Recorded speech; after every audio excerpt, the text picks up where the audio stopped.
22 октябрда Сириядан Кыргызстандык 21 аял 63 бала кайтарылгандыгын Тимден билдиришти. Мекендештер Сириянын түштүк чыгышында жайгашкан лагерде башкала калган Кыргызстандын жарандарынын репатрациясы боюнча Айкулучи деп аталган атайын операциянын натыйжасында кайтып келишкен. Кыргызстандын министрлер кабинети репатрациялык иш-чараны жүргүзүүгө көмөк көрсөткөн бардык тараптарга ичинде АКШ өкмөтүнө жана Бонум балдар фондуна жана Кызыл Чырым эл аралык комитетине ыраазычылыгын билдирди. Аталган миссиянын алкагында Кыргыз Республикасынын делегациясы Сириянын түштүк чыгыш аймагынын жашоочуларына дары-дармек камтыган гуманитардык жардамды жеткиргени айтылды. Эскерте кетсек, август айында Сириядан 100гө чукул кыргызстандык алынып келинген. Тышкы иштер министрлиги кыргызстандыктарга Ливандан чыгып кетүүнү жана жакынкы чыгыш өлкөлөрүнө баруудан баш тартууну сунуштайт.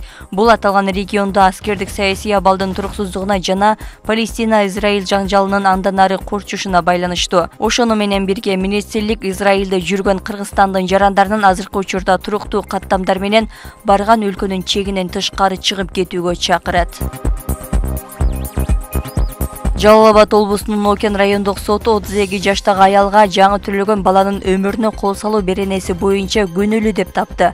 Документте аялдын ымыркайдан тышкары дагы 3 баласы бар экендиги көрсөтүлгөн.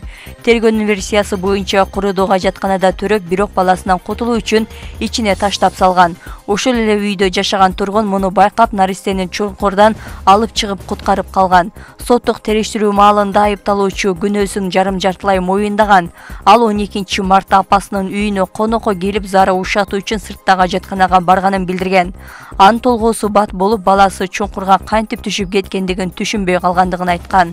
Аял мындай жоргон ымыркайдан үн чыкпагандыктан чарчап калган го деп ойлогом деп түшүндүргөн. Бирок бир аздан кийин анын эжеси үйгө кирип ажатканада бөбөк ыйлап жаткандыгын айткан. Өзүрү баланы алып чыга албагандыктан кошуналарын чакырып куткарууга жетишкен. Сотто ал наристени учурда айыпталуучунун тууганы багып жаткандыгы белгилүү болгон. Натыйжада судья баланын энесине 1 жылдык пробациялык мөөнөттө жаза берген.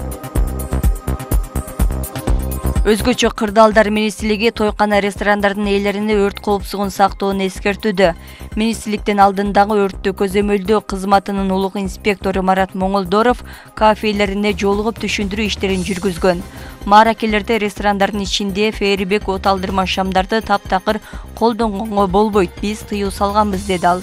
Мекеме эскертүү берилген жайларда келтирген кемчиликтерди 10 күндүн ичинде жоюуга убакыт бергендигин белгиледи. Эгерде эрежеге баш ийбесе айыппул салынат жана аны менен гана кутулуу мүмкүн эмес. Кылмыш иши козголот деп айтылат билдирүүдө. Той болобу, ар кандай мероприятие болобу, ичине фейерверк, зажигательный свеча, ар кандай бул чыгаруучу шаймада колдонууга болбойт. Категорически запрещает. Эчтен, пожалуйста. Помещение ичине үй салабыз. Бирок ул зат бөлүп чыкпайт. Бул зат бөлүп чыгышы керек. Башата ошондо ул зат бөлүп чыкпайбы. Бар протокол көрүп келип алып койсоңор, анда жакшы. Эгерде өтпөй калып болмосо, анда булар демонтаж кылышат. Абубакир Издибаев атындагы мамлекеттик циркти оңдоо иштери 3-4 айдан кийин бүтүп колдонууга берилет. Бул тууралуу мамлекет башчынын иш башкаруучусу Канибек Туманбаев билдирген. Циркте демонтаж иштери бүттү, 3-4 айдан кийин имарат жаңыланып, колдонууга берилип калат, деген Туманбаев. Эске салсак, ушул жылдын июль айында президент Садыр Жапаров циркти оңдоо иштери башталганын билдирип, имаратты капиталдык реконструкциялоо долбоору иштелип чыкканын, керектүү акча каражаты бөлүнөрүн айткан.